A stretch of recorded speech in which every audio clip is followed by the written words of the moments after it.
Welcome back, guys. If you are just joining us, this is INX Prime Live. Remember, we are on your screens every single Monday to Friday between the hours of 6 p.m. and 8 p.m.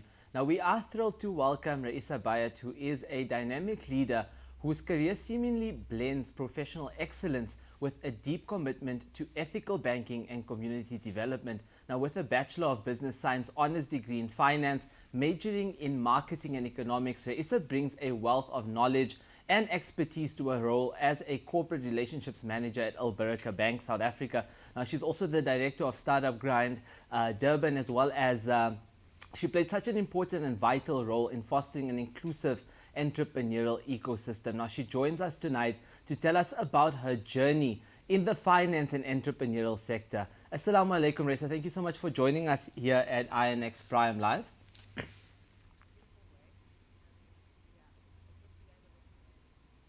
No, it's such a pleasure definitely chatting to you. I wanted to get straight into this conversation as well. What initially drew you to the financial sector, and how did your academic background in finance, marketing and economics shape your approach to your role at Baraka Bank? Now, we know that it's such an important bank as well. That's a very good question. I think I've always been drawn to the financial sector as a whole because of its profound impact that it has both on individuals and society in general. And I think you mentioned that I've got a business science honors degree in finance. So my academic background in finance, marketing, and economics, I think has given me a broad perspective on how financial systems operate and how they can then be leveraged for ethical and equitable outcomes, which is what Islamic banking is all about. So at Baraka Bank South Africa, this knowledge then allows me to approach financial services from a very holistic perspective then, and a holistic viewpoint. And I think it enables me to integrate sustainable practices whilst ensuring that our solutions as a bank and as a financial institution meets the needs of our very diverse client base, whilst at the same time, obviously promoting ethical banking principles. No, I love that. And I just want to touch on leadership as well. Leadership plays such an important role in the corporate space. I know that you've actually won a Women in Leadership Award at Baraka Bank about 3 times now, which, is a huge congratulations to you. But I just want to understand as well, in terms of awards and leadership, why is it so important that leadership comes into play, and also when it comes to allowing women to be empowered in leadership roles? Why is it such an important thing? Absolutely. Thank you so much for those kind words. And I think, winning this award, a Women in Leadership Award in particular, has been not only humbling for me, but also very empowering. And it's very important to me. I mean, it's August, it's a Women's Month, and we generally set aside August to celebrate women, but I feel that women should be celebrated all year round. And these types of awards not only empower women, but they symbolize, I think, the recognition of women's capabilities to lead in a historically or a traditionally male-dominated industry. So for me, leadership is about paving the way for others, especially young women, to enter the financial sector with confidence. And it's about challenging the status quo, breaking down barriers, and just ensuring that our voices are heard at every level of decision making. And I think my role both at Baraka Bank South Africa and at Startup Grind Durban allows me to do that. And I think it's very important for me because we need to, as a community, recognize and acknowledge the strides that we as women have made and continue to make, I think, both not just in the financial sector, but amongst other industries. And, it's interesting that this disparity between males and females in leadership within corporate is still quite large, and it's disappointing, but it is changing. And I think that we definitely need to continue striving to change the narrative, to continue empowering females and driving this change within our communities. No, without a doubt, and I completely agree with you on that. I just want to also chat about Startup Grind. Now, Startup Grind is something we know is very popular in a lot of places around the world, but we know that you obviously part of Startup Grind Durban, and that plays such an important role in developing entrepreneurs within the ecosystem, and I know you do a lot of that. I just want to understand, what are some of the challenges that entrepreneurs and business people face now that you are in such a position where you interact with so many of them? What are some of the common challenges that entrepreneurs normally face, specifically when it comes to maybe perhaps the areas of Durban or whatever it might be? What are some of those challenges? So, that's a very good question. When you speak about challenges and at Startup Grind, we are a global organization. We run in over 600 cities globally. But, we actually hosted an event last night in Durban. And one of the comments which the panelists made was he said that South African problems are very unique to South Africans and they require a very distinct and unique approach. And that's so true. The entrepreneurial landscape, I think, not just in South Africa, but especially in Durban, is very unique. And as much as I think, we've grown tremendously over the past few years, and I think you may have seen it, that we've seen an influx of tech-based startups and a growing interest also in social enterprises. However, challenges are still rife in the South African landscape, and particularly so, I think, in Durban. Durban is a very challenging climate to operate in, and KZN, considering the looting, considering the flooding, and the various challenges we've faced in recent years.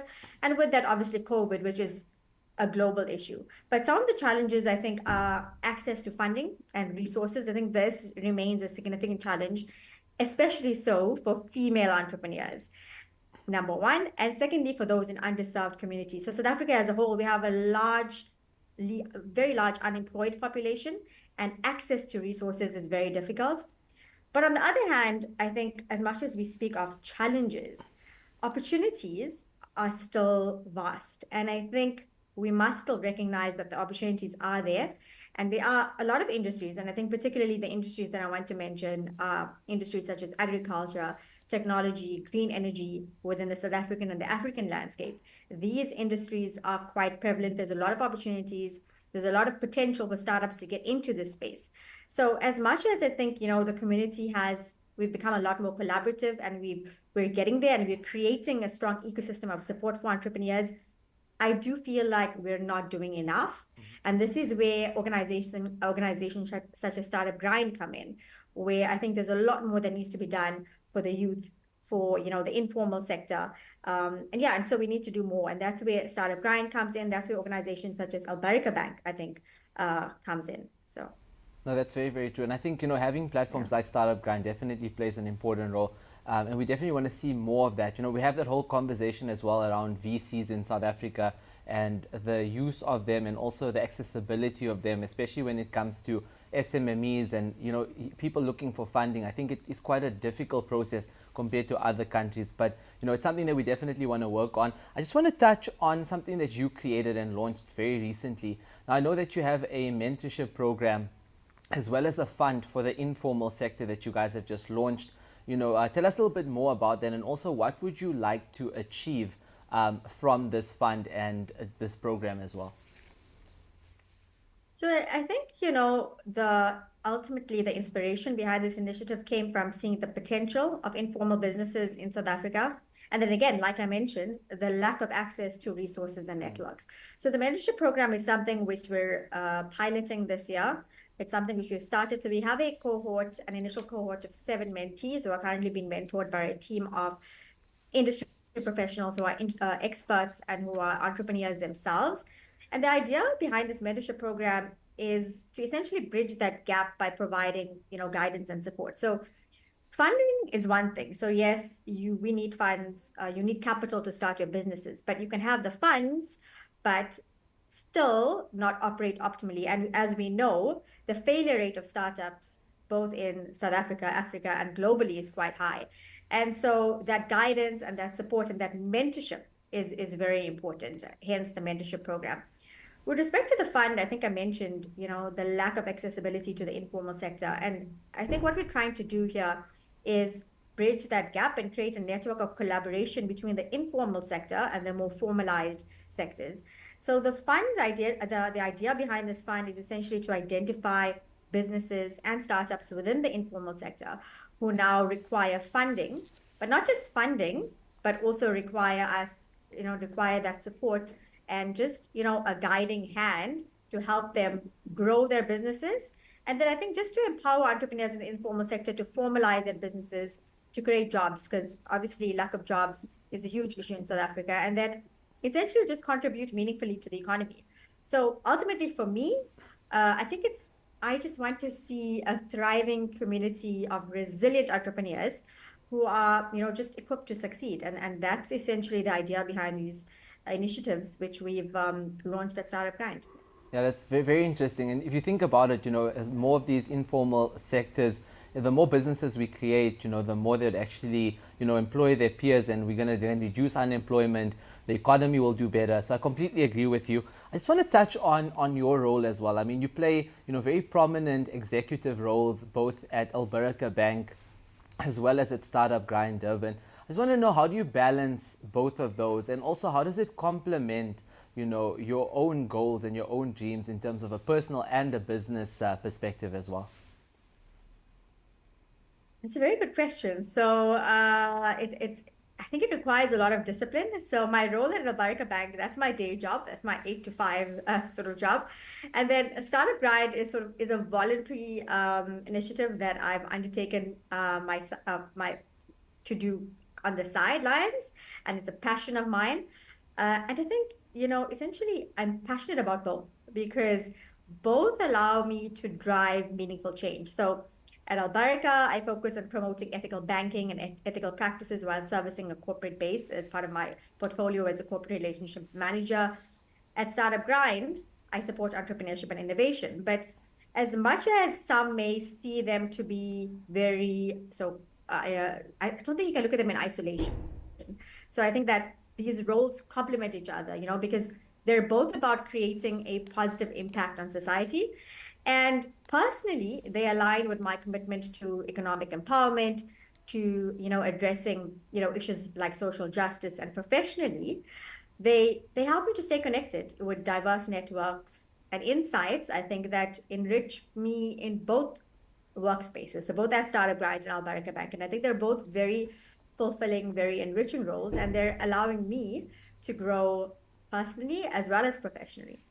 That's brilliant. And we are getting a lot of comments and questions coming in from social media. Sophia was saying that she's very proud of you, and congratulations again on the work that you've done. It's very impressive, and a lot of people are actually sharing positive messages in terms of the work that you do. But I wanted to touch on another comment by Damon. Now, Damon wanted to know, in terms of Startup Grind, what does Startup Grind actually do? For people who don't really know about it, are there events? Are there networking opportunities? What does the platform actually allow? Absolutely.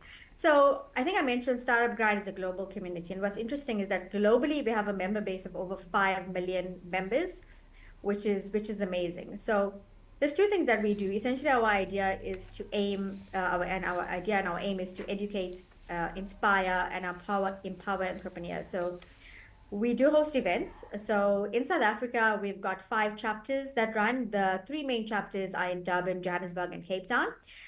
So we run events every month, or at least at a minimum every 2 months, where we host successful CEOs and entrepreneurs. So in Durban, we've hosted in the past the likes of Aisha Pando, Sweep South, Stephen Saad, Ashok Sunar, and IBV. So we host some pretty big names. In fact, Johannesburg hosted Aisha Pando from Sweep South a few weeks ago as well. So we host successful CEOs and entrepreneurs. We host them in the format of fireside chats. We host panel discussions on various topics. So some of the panel discussions that we've run panel discussions on digital marketing and branding. We've done panel discussions on AI and fintech. Last night at Startup Grind Durban, we ran a panel discussion focused on inclusivity and diversity in entrepreneurship. So there are various topics, a very diverse range of topics which we cover. In addition to that, we run workshops. So we run the Startup Grind workshop series in Durban, and these events are essentially free. We run workshops on items like digital marketing, financial budgeting for businesses, how to create your own website. And just in terms of your involvement, if you were interested in joining any of these initiatives nationally, so Durban, Joburg, Cape Town, which are the most active chapters in South Africa, I'd recommend you go online, follow us on social media. We do have pages on LinkedIn. So register to be a member. It is free. just register, fill in your details, and you will get notifications about these initiatives. I do want to mention that a very huge something very important that happens at Startup Grind, and one of the reasons that I'm very passionate and I love doing Startup Grind is the networking aspect. So yes, there are huge opportunities for networking. You meet a lot of diverse individuals in business, entrepreneurs, startups. There are a lot of collaborations that come out of these networking opportunities. I myself have received a lot of opportunities from these networking events. So please do, I encourage you all to register, to come out to our events, get involved. If you're interested in volunteering, partnering with us in any way, please do reach out to us. And we're always open and keen to collaborate and connect. So yeah. Yeah, that sounds amazing, Raeesa. Again, thank you so much for joining us this evening on INX Prime Live. Thank you so much. Appreciate it. No, you're most welcome, guys. Also, just something about Raeesa. She also just recently got nominated for the 40 Under 40 list. But she's also a corporate relationships manager at Baraka Bank, as well as the director at Startup Grind Durban. So she was just sharing with us some of the work that she's doing and the importance of growing the economy. Now, on that note, we are going to take a quick ad break. We'll come right back.